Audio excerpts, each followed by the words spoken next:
The first thing I registered was the color white. A blinding, sterile white that seemed to hum. It was the ceiling I realized flat and unforgiving. Then came the sound, a rhythmic, insistent beeping that matched a dull throb behind my eyes. A hospital. The antiseptic smell confirmed it, a clean chemical scent that clung to the thin blanket covering me. My body felt heavy, a collection of aches and pains I couldn't yet place. A voice calm and professional cut through the fog. It was coming from somewhere to my left. I tried to turn my head, but a sharp pain in my neck stopped me, so I lay still, listening. "Yes, we have her listed as next of kin," the voice said. "A doctor, probably. Your mother, Eleanor Vance, was in a car accident. She's stable, but she sustained several injuries. We'd like you to come down to the hospital." My heart gave a weak flutter of relief. My kids. They were calling my kids. They would come.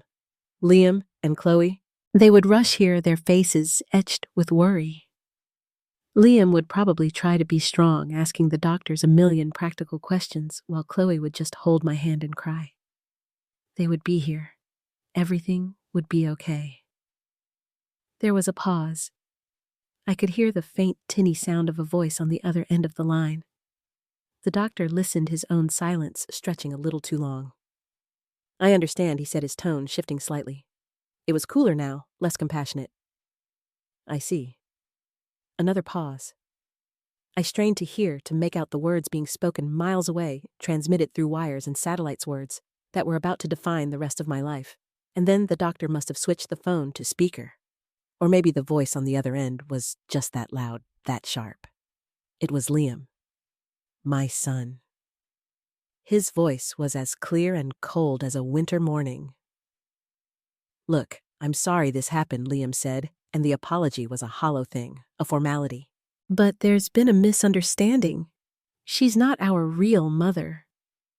The beeping of the heart monitor next to me seemed to quicken. Not our real mother. The words didn't make sense. I had changed his diapers. I had taught him how to ride a bike holding onto the seat until my back ached, cheering him on as he finally wobbled away on his own. I had stayed up all night helping him with his science fair project, gluing sugar cubes into the shape of a castle. "We don't owe her anything." Liam's voice continued devoid of any emotion.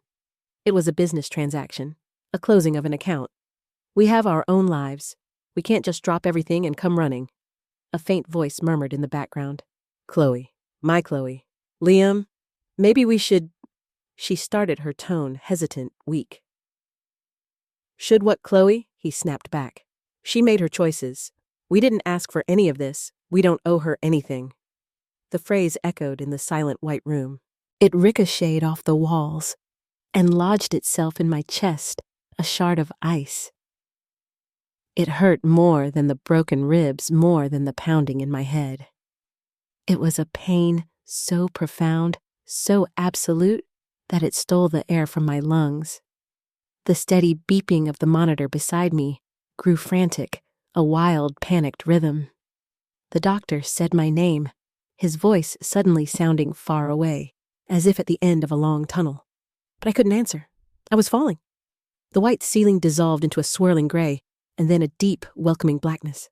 The last thing I heard was the final dismissive click of the phone hanging up. And then, nothing at all. 3 days earlier, the old house was quiet. It was always quiet these days. The silence wasn't peaceful. It was heavy, filled with the ghosts of laughter and running feet. I sat in my favorite armchair, the floral fabric worn smooth over the years, a cup of tea growing cold on the coaster beside me. Outside, the autumn sun cast long shadows across the lawn, painting the leaves in shades of gold and fire. It was beautiful, but the beauty felt distant, like I was watching it through a thick pane of glass. My house wasn't just a building of wood and brick. It was a museum of a life lived for others. On the wall leading up the stairs, there was a faint crayon mark shaped like a lopsided sun that a 5-year-old Chloe had drawn. No matter how many times I'd repainted, I always painted around it. The mantelpiece was crowded with photographs. Liam's high school graduation, his grin wide and proud. Chloe's first ballet recital, a tiny figure in a pink tutu.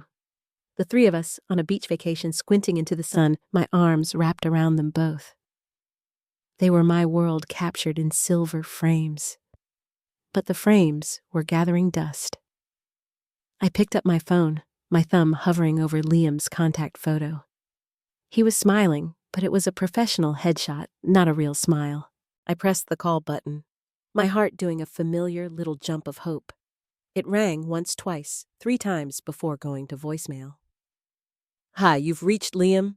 Leave a message." His voice was clipped, efficient. "Hi, sweetie, it's just me," I said, trying to keep my own voice light. "Just calling to say hello. I was thinking of making that beef stew you love this weekend if you and Jessica felt like coming over. No pressure, of course. Just call me back when you get a chance. I love you." I hung up the silence of the house, rushing back in to fill the space. I knew he wouldn't call back. He'd send a text later, probably. "Swamped at work, Mom. Can't make it." He always called me Mom in texts. It felt like a title, not a term of endearment. I tried Chloe next. Her voicemail was a cheerful sing-song message. She was always the softer one, the more sensitive one. But she was busy too, building her life in a city, an hour away, a world of friends and art galleries that I was no part of. I left a similar message, my voice a little smaller this time. I put the phone down and looked back at the mantelpiece. My gaze settled on a photo tucked in the back. It was of a younger me standing next to a beautiful woman with a radiant smile and the same bright, curious eyes as Chloe. Sarah, my best friend, their mother. The memories came unbidden, as they often did. Not the good ones of our high school sleepovers or late-night talks, but the hard ones, the ones that had shaped my entire life. I was pulled back to a hospital room 20 years ago. The smell was the same, that sharp, sterile scent, but the feeling was different. It was a room thick with grief and a desperate, clinging love. Sarah was frail, a shadow of her former self, the cancer having stolen everything but the fierce light in her eyes. Liam was 8, trying to be brave, and Chloe was 5, too young to understand anything except that her mommy was tired. "Promise me," Sarah had whispered, her hand cool and dry in mine. "Promise me you'll look after them. Don't let them be raised by strangers. Love them like they're your own." Tears had streamed down my face as I nodded. I promised Sarah, always. It was a promise I had carved into my soul. After she was gone, I didn't hesitate. I was 38, a head nurse with a promising career, single and independent. I could have had my own life, but my life became them. Their father, a good man, but lost in his own grief and unable to cope, had signed over custody, willingly moving across the country to start over. And so their home became my home. Their future became my purpose. My gaze drifted to another photo. Chloe, around age 10, pale and sick in bed with a terrible case of pneumonia. I remembered that time so clearly. I was scheduled to attend a major nursing conference in Chicago, a trip that was meant to secure my promotion to hospital administrator. My bags were packed. My speech was written. But Chloe had woken up that morning with a rattling cough and a dangerously high fever. The doctor said she needed to be watched carefully. There was no choice to make, not for me. I called my boss, my excuses sounding weak even to my own ears. I unpacked my bags. For 2 weeks, I sat by Chloe's bed, sponging her forehead, reading her stories, and holding the bowl when she was sick. I listened to her breathe all through the night, my own breath catching every time hers seemed to falter. I missed the conference. The promotion went to someone else. I never resented it. Watching the color return to Chloe's cheeks was a greater reward than any title. When I told her the story years later, she'd looked uncomfortable. "You shouldn't have done that, Eleanor," she'd said, not meeting my eyes. "It was your career." She'd started calling me Eleanor in her late teens. She said it felt more honest. Each time she said it, it felt like a tiny paper cut on my heart. Then there was Liam. I looked at his graduation picture, the handsome young man in a cap and gown. His first choice university had accepted him a prestigious engineering school with a tuition that made my head spin. I had savings, but not enough. He was so determined to go, so terrified of being left behind by his friends. "It's okay," he'd said, trying to sound mature. "I'll just go to the community college. It's fine." But I could see the disappointment in his eyes, the slight slump of his shoulders. That night, I went to my jewelry box. I took out the one truly valuable thing I owned, a sapphire pendant surrounded by small diamonds that my own mother had left me. It was my only connection to her. I remembered her clasping it around my neck on my 16th birthday, her hands warm on my skin. Something beautiful for my beautiful girl, she had said. The next day, I walked into a pawn shop. The man behind the counter with sad eyes and a weary smile gave me a fraction of what it was worth. But it was enough. It was enough to cover the shortfall for Liam's first year. I never told him where the money came from. I just said I had some investments that had paid off. He was so relieved, so excited that he just accepted it. He hugged me tightly, the first real hug I'd gotten from him in years. "Thanks, Mom," he'd whispered. "You're the best."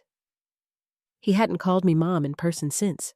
A car pulling into the driveway startled me out of my reverie. My heart leaped. Had one of them changed their mind? Had they come to surprise me? I rushed to the window, a hopeful smile already forming on my lips. It was Liam's sleek dark sedan. My smile widened. He was here, and Jessica, his fiancée, was in the passenger seat. My smile faltered slightly. Jessica was difficult. She was beautiful and ambitious, a lawyer at a top firm, but she looked at me as if I were a piece of antique furniture she couldn't wait to get rid of. I opened the door before they could even knock. "Liam, what a wonderful surprise." "Hey," he said, giving me a quick, awkward side hug that was more of a pat on the back. He was already looking past me into the house. "We were just in the neighborhood. Thought we'd stop by for a minute." Jessica offered a smile that didn't reach her cold, calculating eyes. "Eleanor, the house is looking quaint." Quaint. The word she always used. It meant old and small. Come in, come in."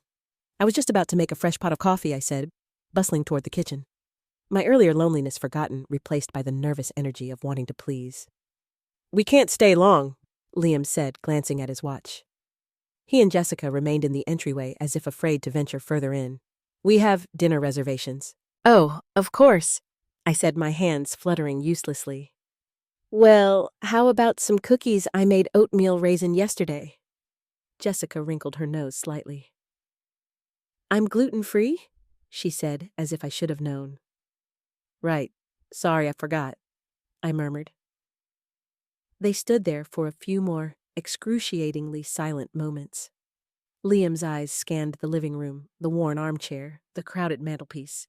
"You know," Jessica said, her voice casual, but her eyes sharp, "this place has good bones, a bit of modernizing knocking down a few walls. It could have a fantastic open-concept layout. The property values in this neighborhood have shot up." I felt a chill. They weren't here to visit. They were here to appraise. "It's a good family home," I said quietly. "Lots of memories here." "Memories don't pay the bills," Liam said, and then seemed to realize how harsh that sounded. "I just mean you should think about the future, you know. This is a big house for one person." My heart sank. This was what it was about. My house. The only real asset I had to my name. The house Sarah had entrusted to me that I had raised her children in. They weren't seeing a home. They were seeing an inheritance. "I'm happy here," I said, my voice firmer than I expected. Jessica's fake smile tightened. "Of course you are." She turned to Liam. "We should get going, honey, or we'll be late." "Yeah," he said, already pulling his keys out. "All right, well, good to see you." Another awkward pat, and they were gone. I watched from the doorway as their expensive car disappeared down the street. The brief warmth of hope I'd felt was gone, replaced by a cold, hollow ache. I walked back inside and closed the door, the sound echoing in the sudden crushing silence.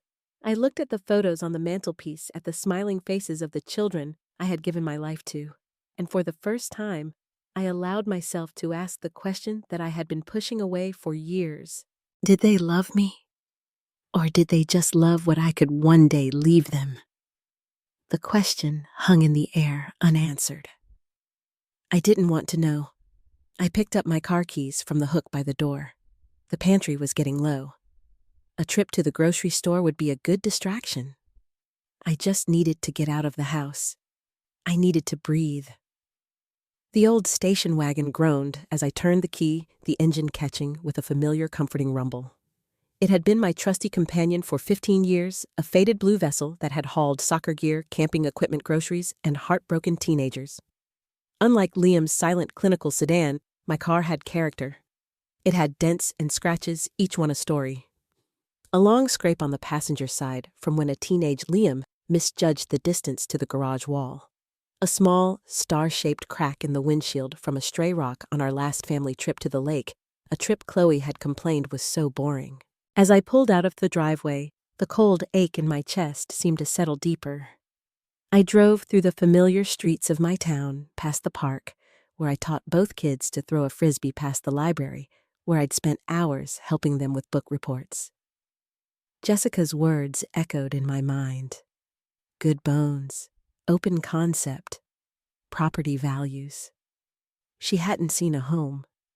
She'd seen a blueprint, an asset, and Liam. He had just stood there and let her say it. He had agreed. Memories don't pay the bills. Had I raised him to be so practical? So cold I tried to defend him in my own mind, a habit I couldn't seem to break. He was under pressure, building a career, planning a wedding. Jessica was ambitious, and he was trying to keep up with her to give her the life she expected. Maybe he didn't mean it the way it sounded. Maybe he was just stressed. But the excuses felt thin, worn out from overuse. The grocery store was an oasis of normal. The bright lights, the cheerful music piped through the speakers, the simple, tangible tasks. I grabbed a cart and began to navigate the aisles. I picked out a head of lettuce, testing its crispness. I chose a few ripe tomatoes, their sweet, earthy smell a small comfort. I thought about the beef stew I had wanted to make for Liam. The recipe was my mother's, a slow-cooked hearty meal that filled the whole house with a warm, savory aroma. It was his favorite.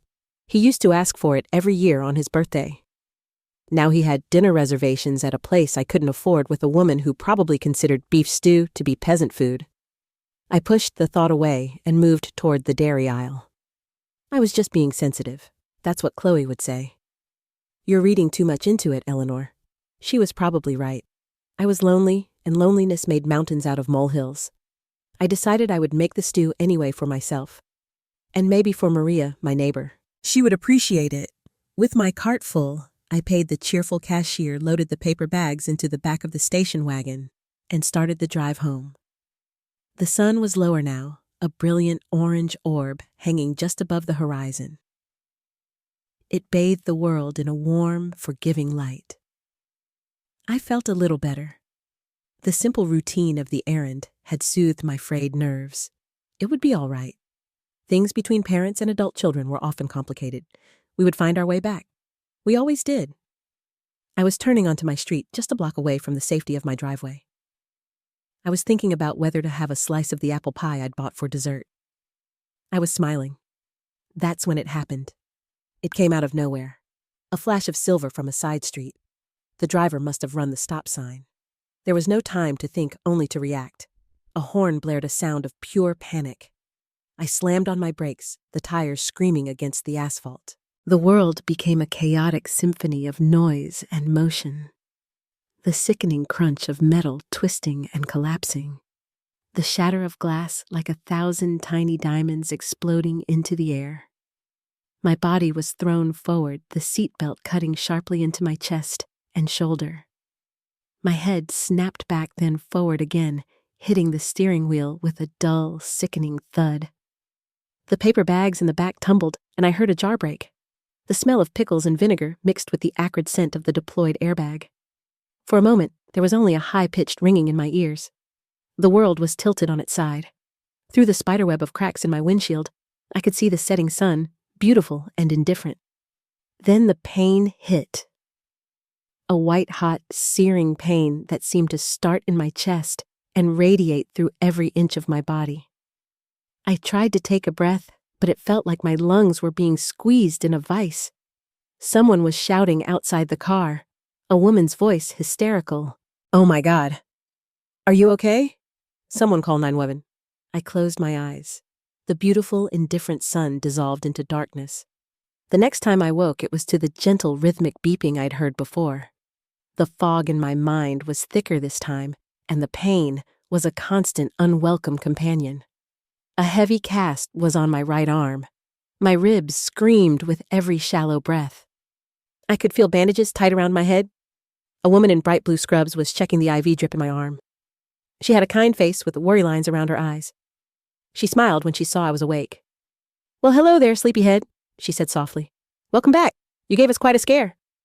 "I'm Patty, your nurse. My kids." I managed to whisper, my throat dry and raspy. "Did you call them?" Patty's smile faltered for just a second, but she recovered quickly. "We did, honey. We called the number you had listed for emergencies. Your son, Liam." Is he coming?" I asked, the hope in my voice so fragile it felt like it could shatter. The nurse busied herself with my chart, her eyes avoiding mine. That was the moment I knew. You learn to read people when you've been a nurse. You learn the art of the gentle evasion, the kind-hearted lie, and you learn to recognize it in others. "What did he say?" I asked, and my voice was stronger now, edged with a dawning dread. I needed to hear it. I needed the final, brutal truth. Patty sighed a soft, compassionate sound. She pulled a stool over to my bedside and took my uninjured hand. Her touch was warm and firm. He said, he was very sorry to hear about the accident. She began choosing her words carefully. "He said he hoped you would be okay. But he's not coming," I stated. It wasn't a question. She gave my hand a gentle squeeze. "He and your daughter, they live a ways away, is that right? He said they couldn't get away from work right now. He said to send them the bill." She paused, and her expression was one of genuine pity. It was the pity that broke me.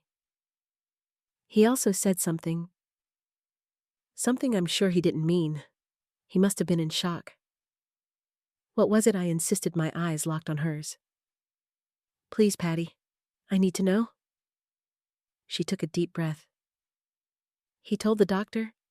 He said you weren't their biological mother. He said—" "We don't owe her anything." There it was again. We don't owe her anything. Hearing it from a kind stranger made it real in a way my own disoriented mind couldn't. It wasn't a nightmare. It wasn't a misunderstanding. It was a fact. A declaration. 24 years of my life summarized and dismissed in 5 cold words. The memory of Sarah's face floated in my mind. Her desperate plea. "Promise me, Elle. Love them like they're your own." I did. I whispered to the empty air. I did, Sarah. I tried. The tears started then. Not loud, hysterical sobs, but silent, hot tears that streamed from the corners of my eyes, tracing paths through the grime on my cheeks and soaking into the starchy hospital pillow. Each tear was a memory, a bedtime story, a packed lunch, a feverish forehead cooled with a damp cloth, a college tuition paid for with my only inheritance. All of it a debt they felt had been paid in full, or perhaps had never existed at all. I cried for the woman I used to be, the one who believed that love was enough.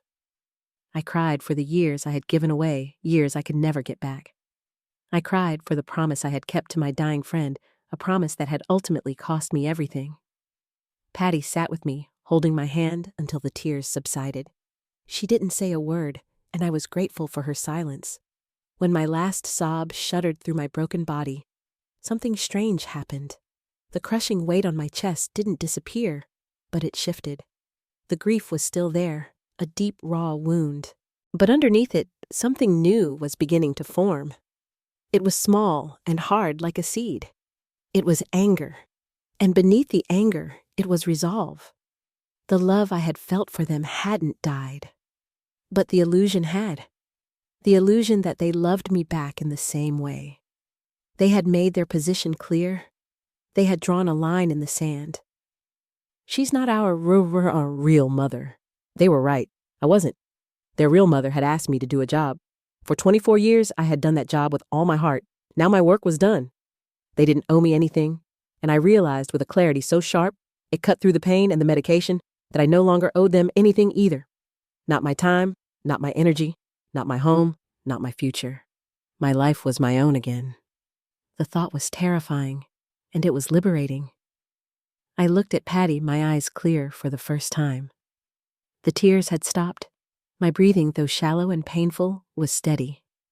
Patty, I said, my voice hoarse but firm. Could you do me a favor? Of course, honey. Anything. Could you get me my phone? There's one more call I need to make. Not to my children, to a friend. She retrieved my purse from a plastic bag on the floor. My phone's screen was shattered, but it still worked. I scrolled through the contacts, my thumb shaking slightly past Liam, past Chloe. I stopped on a name that had been a constant in my life for 30 years.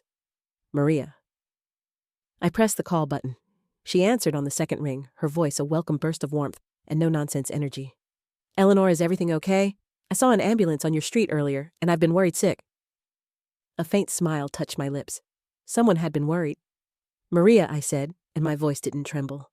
It was the voice of a woman who had just woken up from a very long sleep. It's me.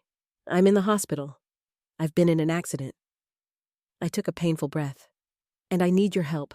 I'm about to do something, and I can't do it alone. Maria arrived at the hospital less than an hour later. She didn't walk into the room. She burst in a whirlwind of vibrant energy wrapped in a purple coat. Her face, usually so quick to smile, was a thundercloud of concern. She took one look at me, the bandages, the pale exhaustion on my face, and her expression hardened into protective fury. Oh, honey, she breathed, rushing to my bedside. She ignored the chair and just stood there, her hands hovering over me, as if she wanted to fix everything but didn't know where to start. Eleanor? What happened? Who did this to you? A kid who ran a stop sign, I said, my voice still raspy. But that's not the worst part. I told her everything. I told her about the doctor's call. I repeated Liam's words, the ones now seared into my memory. She's not our real mother. We don't owe her anything.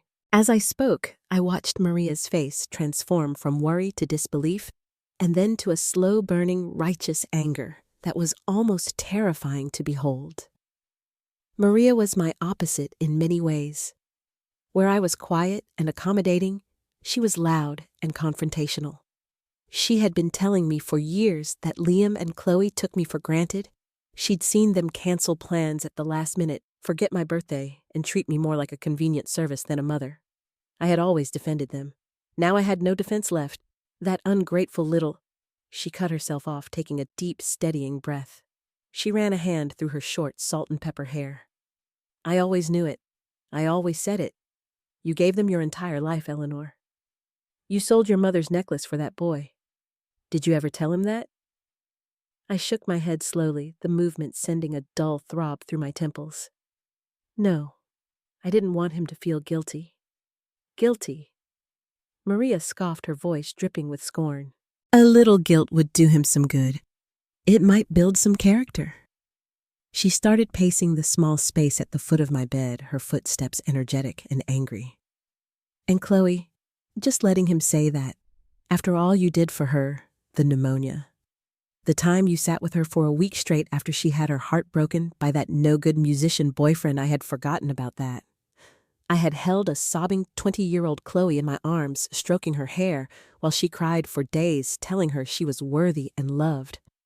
She had clung to me then. She had called me Mom then. They are going to regret this, Eleanor, Maria said, stopping her pacing to point a finger at me, though her anger wasn't directed at me. When they finally get their heads out of their clouds and realize what they've done, they are going to come crawling back. That's just it, Maria, I said, my voice quiet but firm. I don't want them to crawl back. Not like before. She looked at me, her sharp eyes searching my face. What are you saying? I'm saying they were right. I continued the idea, solidifying even as I spoke it aloud. I'm not their real mother. I was their guardian, their caretaker, their safety net. And now my job is done. They're adults. They have their own lives. They don't owe me anything. And I need to start my own life. Finally, a slow smile spread across Maria's face. It was a fierce, triumphant smile. It's about damn time, she said softly. What's the plan? And so in that sterile hospital room smelling of antiseptic and betrayal, we began to plot. It felt strangely invigorating. For the first time in decades, I was making a decision that was purely for myself. It was a foreign, thrilling feeling. First thing I said, my mind suddenly clear and focused, I need a lawyer. Not just any lawyer. A good one. An old school one, someone who believes in right and wrong. Maria nodded instantly. I know just the man. Arthur Davison. He handled my parents' estate. He's sharp as a tack and doesn't suffer fools gladly. He'll be perfect. The next day, Maria brought him to the hospital. Mr. Davison was a tall, stooped man in his 70s with a shock of white hair and eyes that seemed to see everything. He wore a slightly rumpled tweed jacket and carried a worn leather briefcase. He listened patiently as I told him my story, my voice never wavering. I told him about the promise to Sarah, about the sacrifices, about the accident, and about the phone call that had changed everything. I didn't cry. I stated the facts as plainly as I could. When I finished, he was silent for a long moment, his steepled fingers resting on his chin. He looked from me to Maria and then back to me. Mrs. Vance, he said, his voice a deep, reassuring baritone. In my 45 years of practicing law, I have heard many stories of familial discord. Most, I'm sad to say, revolve around money. But yours is a story about the heart, and it seems to me your heart has been grievously wounded. It has, I confirmed. But I'm not here for sympathy, Mr. Davison. I'm here to make a change. I want to redo my will, and I want to protect my assets. He nodded, a flicker of approval in his wise eyes. An excellent and prudent decision. What do you have in mind? My house, I said. It's paid off. It's my single largest asset. My previous will left it to be divided equally between Liam and Chloe. And the new will, he prompted. I took a deep breath. This was the moment it became real. I want to leave it to charity. Maria, who had been listening quietly, let out a small gasp of approval. Not just any charity, I continued, my voice growing stronger. I want to establish a foundation, a small one. It will be called the Sarah Riley Fund, after their mother. It will provide scholarships or grants for children in the foster care system for kids who, like them, lost a parent. The house is to be sold, and all the proceeds along with my savings will go into that fund. Mr. Davison looked at me, his expression unreadable. And you wish to leave your children? Nothing. The question hung in the air. Leaving them with nothing felt vengeful. And this wasn't about revenge. It was about justice. It was about a lesson that needed to be taught. No, I said after a moment's thought. Not nothing. I want to leave them a sum of money, a specific amount. I did a quick calculation in my head, remembering the ache I'd felt in the pawn shop all those years ago. I want to leave them exactly $3,500, to be split between them. An oddly specific number, Mr. Davison observed. It's the amount I got when I sold my mother's sapphire pendant to help pay for Liam's college tuition, I explained. It feels appropriate. It's the only thing they have any real claim to, even if they don't know it. A slow, understanding smile touched Mr. Davison's lips. I see. Poetic in its own way. Very well, we can certainly make that happen. He opened his briefcase. We will need to ensure you are of sound mind and body when you sign these documents to prevent any future challenges. I've never been of sounder mind, I told him, and I meant it. Over the next few days, the hospital room became my command center. Maria was my general, smuggling in my favorite tea and keeping the nurses updated with a carefully edited version of events. Mr. Davison was my strategist, drawing up the legal documents with ironclad precision. I signed the new will and a durable power of attorney, giving Maria control over my financial and medical decisions should I become incapacitated. It was a fortress of legal protection built brick by brick. And through it all, there was silence from Liam and Chloe. Not a call, not a text, not a single flower. I knew they must have received the bill for the ambulance and the emergency room as I heard Patty, the nurse, discussing it with the billing department. Still, nothing. It was a silence that spoke volumes. It confirmed every decision I was making.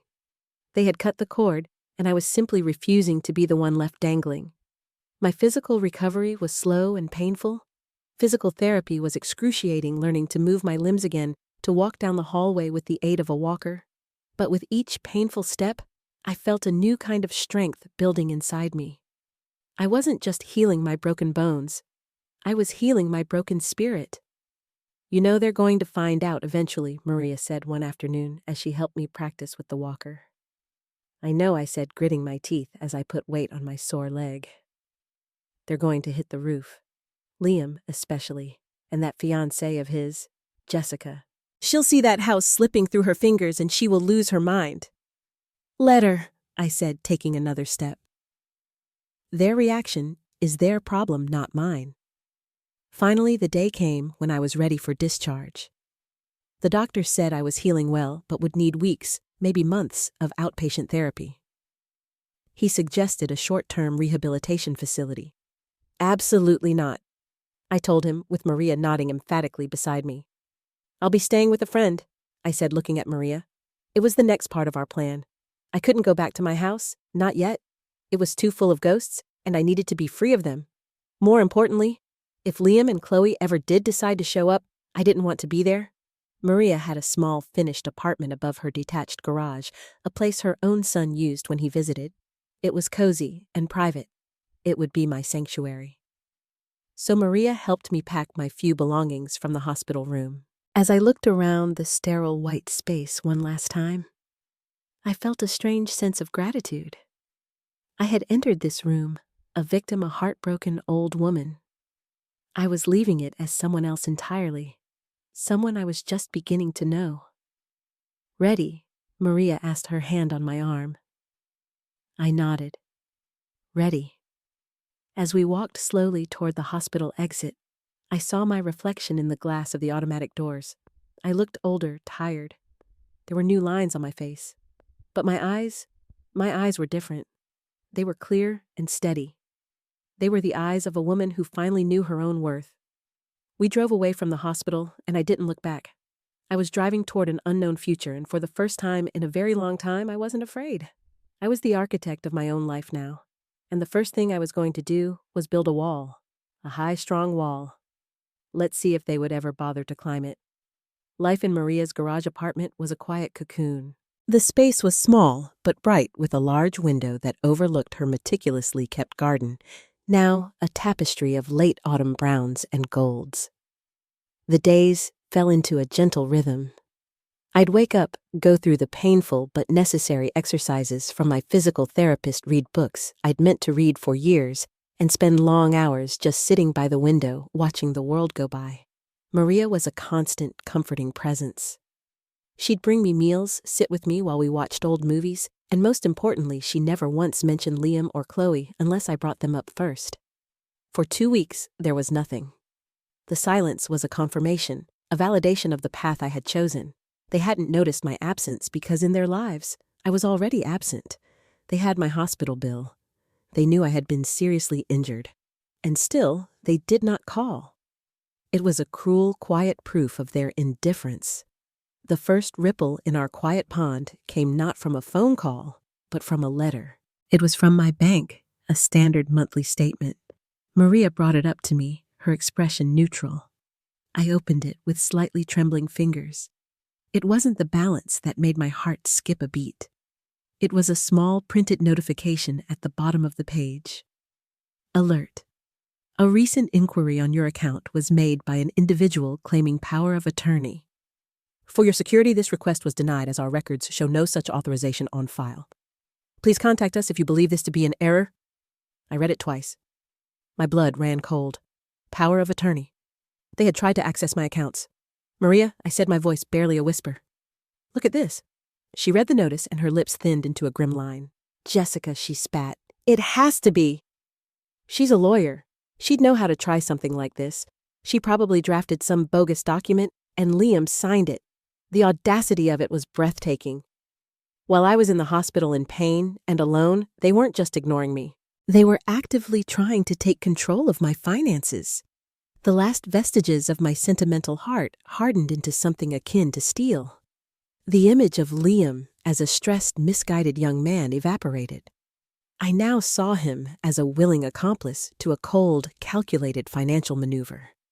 Jessica wasn't just influencing him. They were partners in this. Thank God for Mr. Davison, I said, my voice shaking with a mixture of anger and relief. Thank God we got there first. Maria put a hand on my shoulder. This is it, Eleanor. This is the beginning. They hit a wall at the bank, so they'll come for the house next. They'll come for you.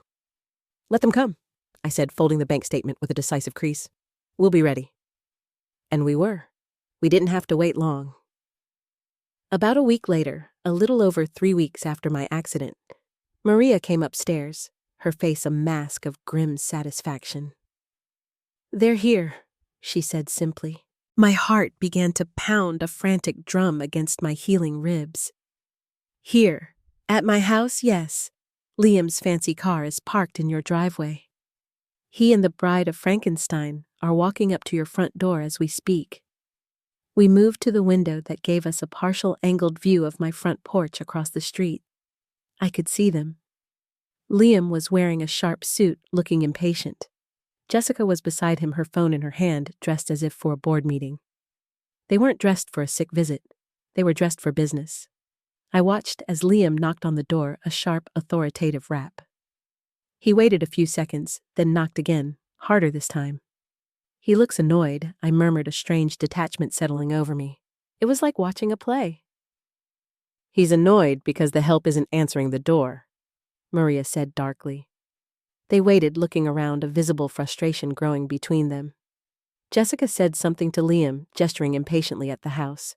He pulled out his own phone, and a moment later, I heard my phone, which I'd left on the small table, begin to vibrate. I looked at the screen. Liam calling. I let it go to voicemail. He tried again. I ignored it again. Finally, they gave up. They walked back to their car, their movements stiff with anger. As they drove away, I let out a breath I didn't realize I had been holding. That was just a scouting mission, Maria said, turning from the window. They'll be back. She was right. The main event happened a week later. It was a Saturday. I was feeling stronger, able to walk now with just a cane.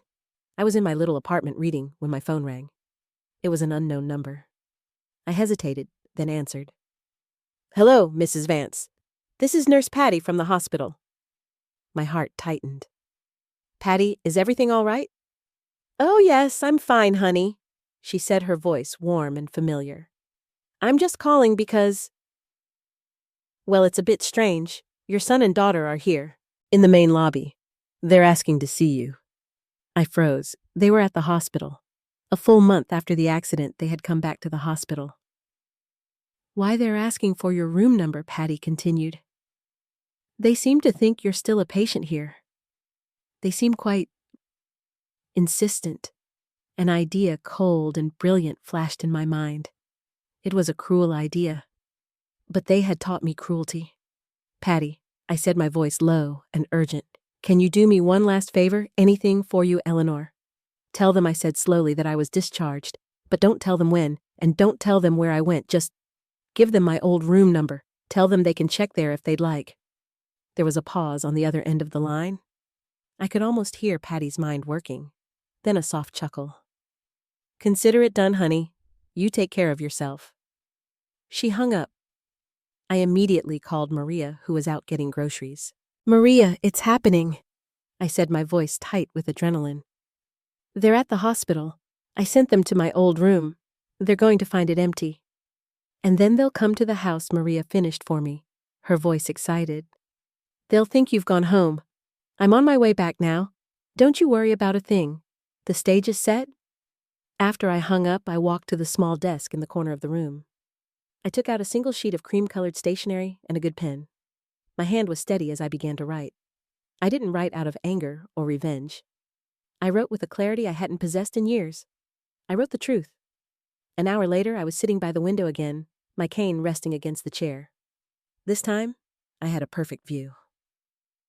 Maria had gone over to my house, unlocked the front door, and then returned to her own house, leaving mine deceptively welcoming. Liam's car pulled up again. This time, Chloe was with them.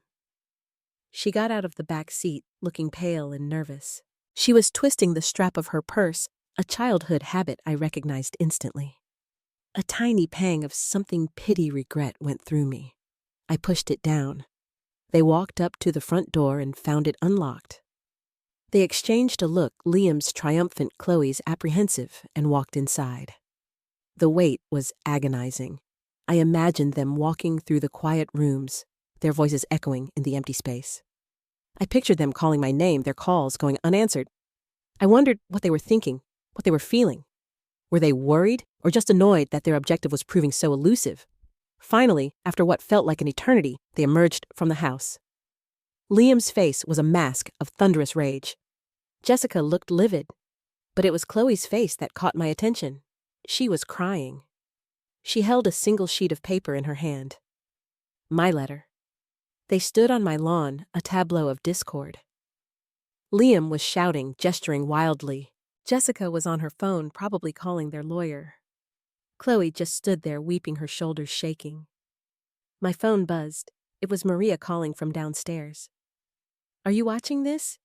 she asked, her voice filled with glee. "It's better than daytime television." "I'm watching," I said quietly. "That letter must have been a masterpiece," she said. "What on earth did you write?" I looked at the scene unfolding on my lawn, at the son who had disowned me, the fiancé who had tried to rob me, and the daughter who had stood by and let it all happen. I didn't write what they wanted to hear, Maria, I said, my eyes on Chloe's crying form. I wrote what they needed to know. The centerpiece of my plan, the true turning point, wasn't the empty bank account or the new will. It was that empty hospital bed. It was the stark, undeniable proof that I was gone. And on the nightstand, next to that neatly made bed, where a glass of water or a bouquet of flowers should have been, there was only a letter. A letter that held up a mirror to who they had become. They had come looking for an asset, and they had found only their own reflection. The letter wasn't long. I had pored over every word, writing and rewriting it in my mind for days. I wanted it to be precise, not emotional. I wanted it to be a statement of fact, not a plea for sympathy. It was addressed to both of them, my handwriting clear and steady. To Liam and Chloe, if you are reading this, it means you came looking for me. I wonder which version of me you were looking for. Was it the woman who raised you, or was it the owner of a house you've already started mentally renovating?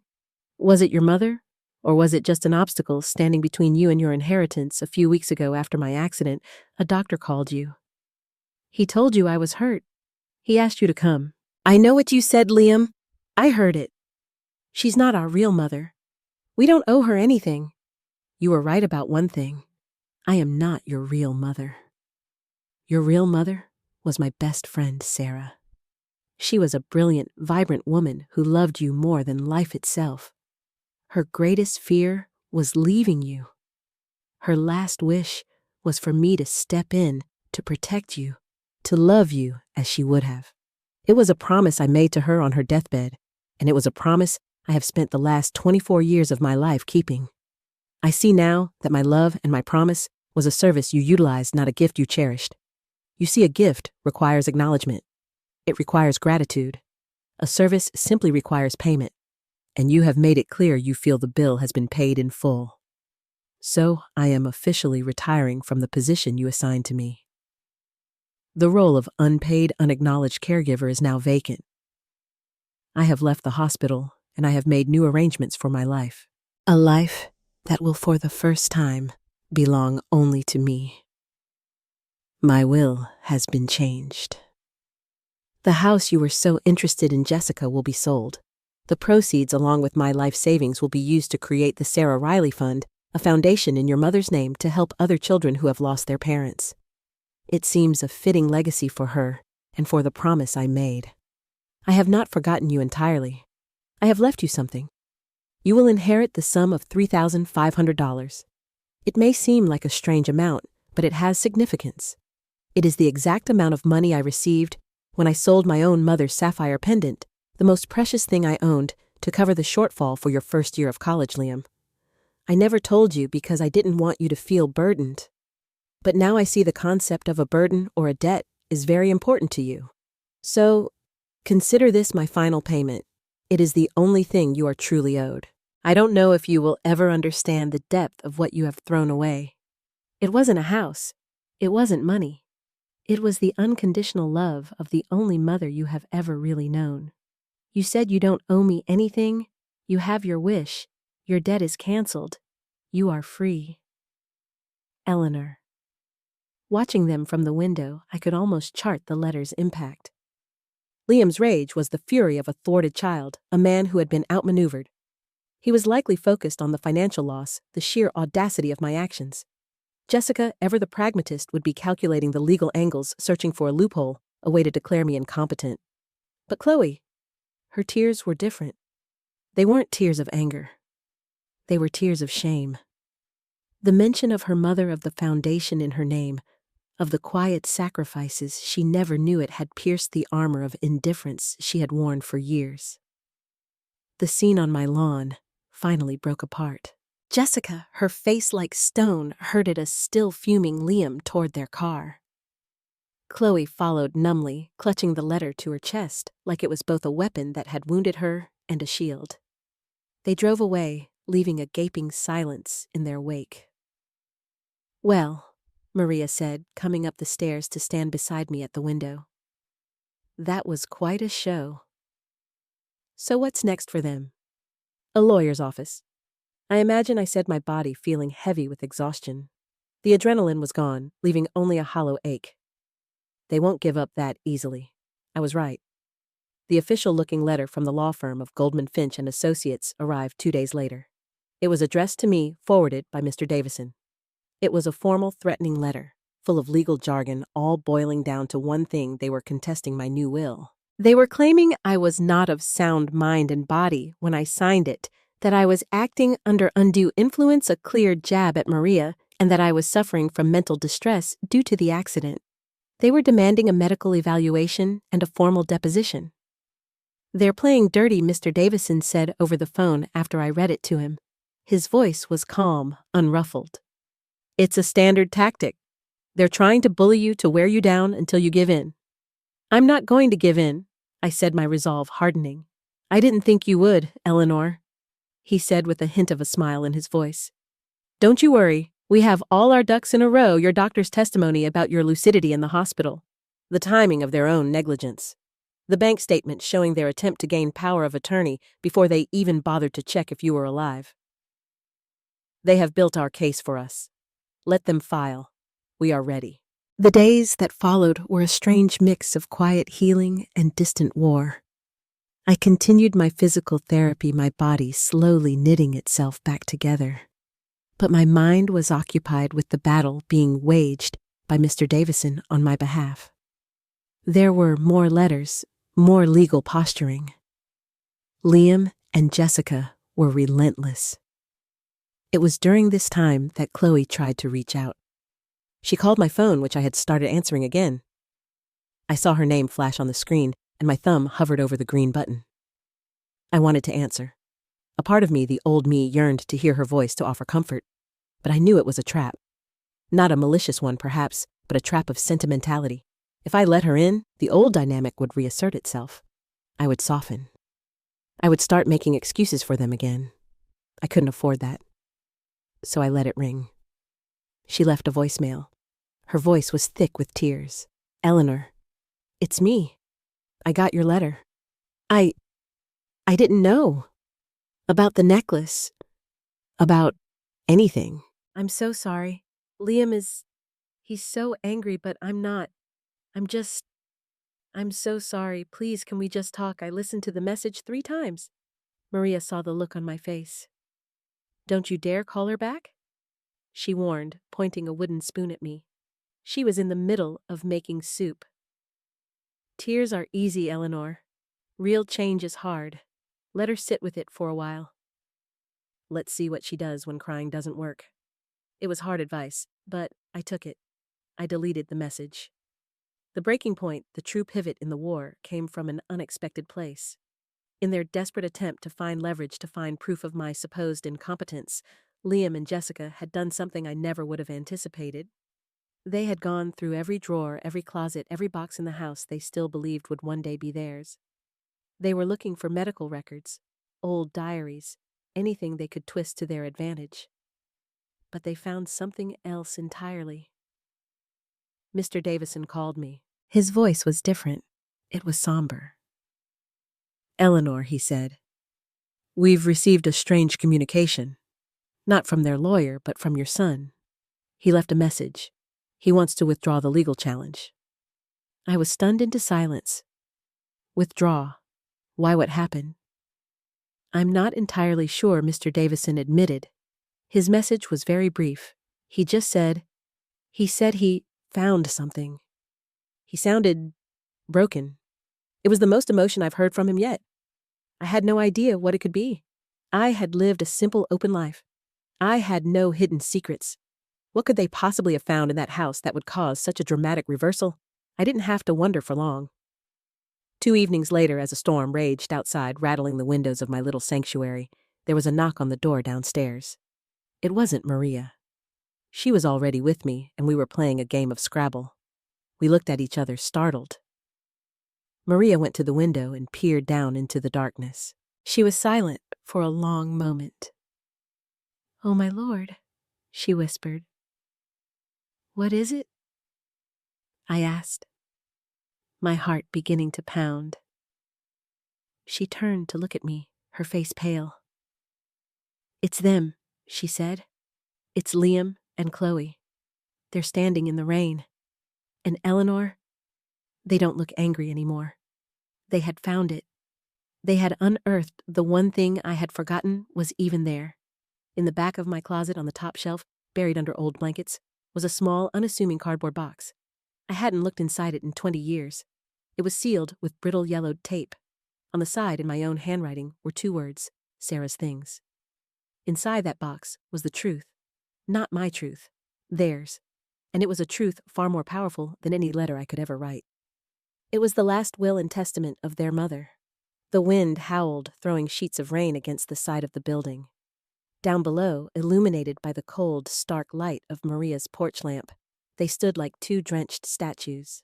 Liam wasn't looking at the door.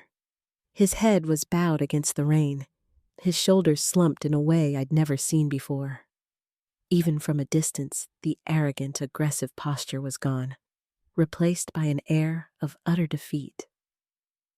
Chloe stood beside him, not crying anymore, but looking up at my window with a desperate, pleading expression.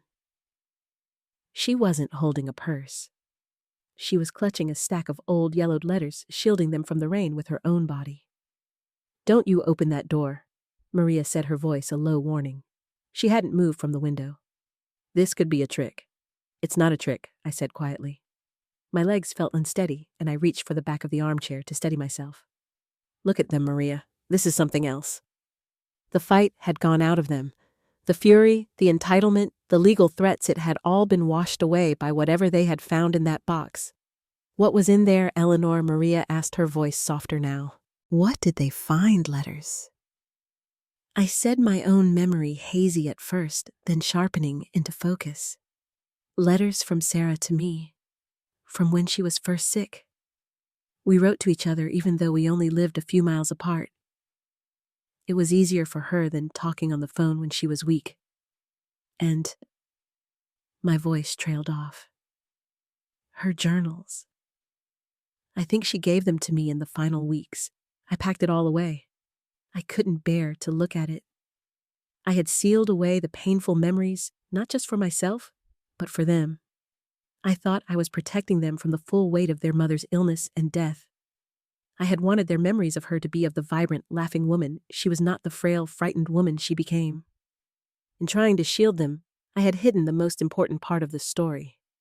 "Stay here," Maria commanded, and before I could protest, she was heading down the stairs. I watched from the window as she opened her own front door, stepping out onto the covered porch, a formidable barrier between my children and my sanctuary. I couldn't hear their words, only the roar of the storm. But I could read the body language. Liam finally looked up, and even through the rain, I could see the raw shame on his face. He spoke to Maria, his hands gesturing helplessly. Chloe tried to hand her the letters, but Maria shook her head, crossing her arms over her chest. She was my gatekeeper, my fierce protector, and I loved her for it. The standoff lasted for several minutes. Finally, Maria glanced up toward my window, her expression unreadable. She said something to them, then turned and came back inside, leaving them standing in the unrelenting downpour. Her footsteps were slow on the stairs. She entered the apartment, and closed the door, leaning against it with a heavy sigh. "They're asking to see you," she said. "They're not demanding. They're begging." She looked at me, her usual fiery certainty replaced with a flicker of doubt. "Liam said he's dropped the lawsuit. He told his lawyer this morning. It's over." "What did they say?" I asked. He said, "We know everything now. We read her letters. Please just let us tell her we're sorry." Maria shook her head, a marveling expression on her face. I've never seen that young man look so humbled. And the girl, Chloe, she just kept trying to give me the letters. She said she needs to know what our mother really wanted. What our mother really wanted? The words hit me with the force of a physical blow. All this time, they had thought I was an obstacle to their inheritance. They believed the house. The money was their birthright passed down from their mother. They had never considered what her true legacy was. "What do you want to do?" Eleanor Maria asked softly. "You don't have to do anything. You can tell them to leave, and I will make them leave. You owe them nothing." It was the same phrase Liam had used. We don't owe her anything. But coming from Maria, it meant something entirely different. It was a statement of freedom, not dismissal. I looked out the window again. They hadn't moved. They were just waiting, two lost souls in a storm, finally realizing they were shipwrecked. The anger I had held on to, the cold, hard resolve that had been my armor for weeks, began to soften. It wasn't forgiveness, not yet. It was something more complicated. It was the recognition of a shared, profound grief. "Let them in, Maria," I said, my voice quiet but sure. "Not up here. Let them into your living room. Let them dry off. I'll be down in a minute." Maria studied my face, searching for any sign of weakness. Seeing none, she nodded curtly. "All right. But I'm staying right there with you. If either one of them so much as raises their voice, I'll throw them back out into the storm myself." As she went downstairs, I walked to the small mirror hanging on the wall. I looked at my reflection. The woman staring back at me was not the same one who had cried in the hospital bed. I was no longer a victim. I was no longer just a caretaker. I was Eleanor Vance. I had survived. I straightened my back, picked up my cane, and walked slowly, deliberately toward the stairs. Each step was a choice. I was not going down to see them because they were my children. I was going down because they were Sarah's children, and they were finally ready to listen to their mother. I entered Maria's cozy living room to a scene of profound awkwardness. Liam and Chloe were standing by the fireplace, dripping onto the rug. Maria had given them towels, but they just held them, their hands limp. Jessica was nowhere to be seen.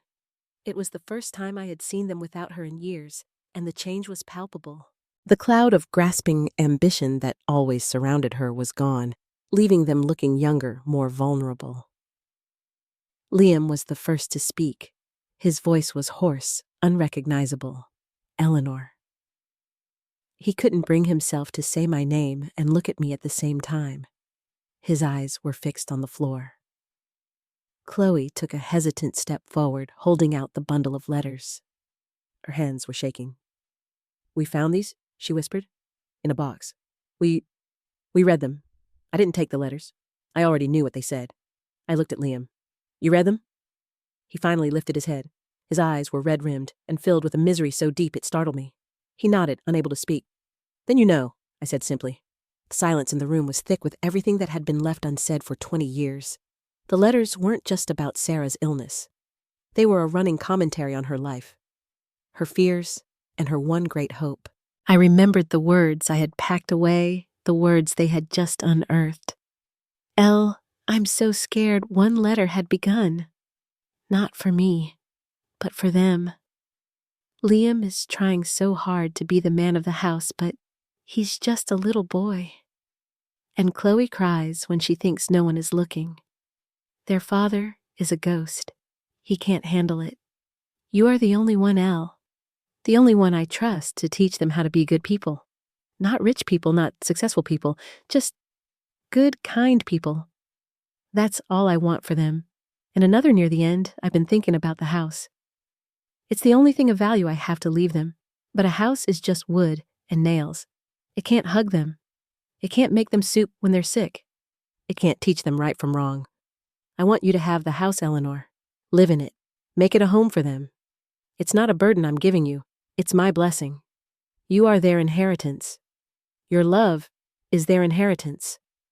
Please never let them forget that." I didn't know Liam choked out the words tearing from his throat. I swear to God I didn't know. I always thought you were just there. That you stayed out of a sense of duty or pity. I never knew she asked you, that she chose you. He finally met my gaze, and the guilt in his eyes was a raw, open wound. We found her journal, too. The last entry. He didn't have to finish. I remembered it. The handwriting was faint, barely legible. "Eleanor's here. The kids are safe. Now I can rest." We were so wrong, Chloe sobbed, the tears finally coming again. "It was never about the house. It was always about you. She gave us to you, and we threw you away." She looked at Liam, and for the first time I saw her stand up to him. "You threw her away, Liam, and I let you? I stood there, and I let you do it." The accusation hung in the air between them, the first honest reckoning in their entire relationship. Liam didn't deny it. He just sank into a nearby armchair, burying his face in his hands, his whole body shaking with silent, racking sobs. The arrogant, cold-hearted man I had known was gone, stripped bare by his own mother's words. In his place was a broken man, mourning not one but two mothers. The one he had lost to illness, and the one he had just realized he'd had all along. The sound of Liam's muffled sobs was the only thing that broke the silence, a raw, painful sound that seemed to pull all the air out of the room. Maria, who had been standing by the doorway like a sentinel, shifted her weight, her expression softening from suspicion to a complex, reluctant pity. Chloe continued to cry quietly, her gaze fixed on her brother, her own grief tangled up with a newfound bitter clarity. I looked at these two broken people, the children I had raised, and I felt empty. The anger was gone. The hurt was still there, a deep phantom ache, like a healed-over wound, but the sharp, consuming fire of it had been extinguished. All that was left was a vast, quiet sadness for all the wasted years, for the love that had been so freely given and so carelessly misplaced. "Where is Jessica?" I asked, my voice calm. The question was not an afterthought. It was a crucial piece of the puzzle. Liam looked up from his hands, his face streaked with tears. "She's gone," he said, his voice thick. "When I told her I was dropping the lawsuit, she showed her true colors. She said I was being sentimental weak. She said my mother's letters were irrelevant. The only thing that was relevant was the property value. She said I was a fool for walking away from a 6-figure asset." He shook his head, a look of dawning horror on his face. "She was talking about my home, my childhood home, and she sounded like me, the me from a month ago." "I told him to choose," Chloe added quietly, her voice gaining a sliver of strength. "I told him it was either her or a chance to even try to make this right." For the first time, he listened. So that was it. The foundation of their shared future, built on greed, had crumbled under the weight of a truth written in fading ink. Jessica hadn't just been an influence. She had been a mirror showing Liam the ugliest version of himself, and he had finally recoiled from the reflection. I sank into the armchair opposite him, my cane resting against my leg. I felt every one of my 62 years. "I'm sorry," Liam whispered, looking at me directly. The words were simple, unadorned, but they carried the weight of his entire shattered worldview. For the phone call, for the lawsuit, for everything. For my entire life, I was a stupid, arrogant, greedy child. And I'm so sorry. "Me too," Chloe said, wiping her eyes with the back of her hand. "I was a coward. I knew it was wrong. I felt it in here." She pressed a hand to her chest. "But I never stood up to him. I never stood up for you. That makes me just as bad." They had said the words I once thought I would have given anything to hear. But now, hearing them, I realized words weren't enough. An apology couldn't erase the cold voice on the phone. It couldn't unbreak my ribs or unshatter my heart in that sterile hospital room. It couldn't give me back the years I had spent feeling lonely and invisible in my own home. "I hear you," I said, and the quietness of my voice made them both fall silent. "I hear your apology, but I don't know what you want me to do with it." "We want to fix it," Liam said, desperately leaning forward. I'll sign a document, renouncing any claim forever. The house, the money, all of it goes to the foundation. It's what she would have wanted. It's what you deserve." I looked at him, at this man-child trying to fix a lifetime of emotional neglect with a legal document. "It was never about the money, Liam," I said softly. "Not for me. The fact that you think this is a financial problem is the whole problem." I took a deep, steadying breath. "You can't fix this. What's broken is broken. You can't go back and unsay the words. You can't go back and be the children I needed you to be. We can only go forward." "Then let us go forward with you," Chloe pleaded, taking a small step closer. "Let us try. Let us earn our way back. Not to the will, but to you." The air was thick with expectation.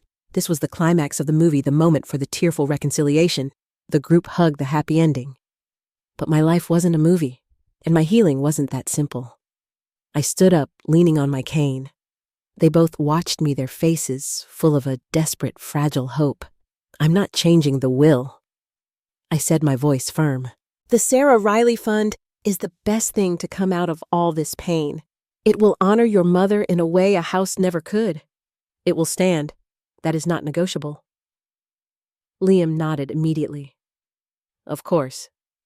We understand, and I'm not moving back into that house," I continued. "Not yet.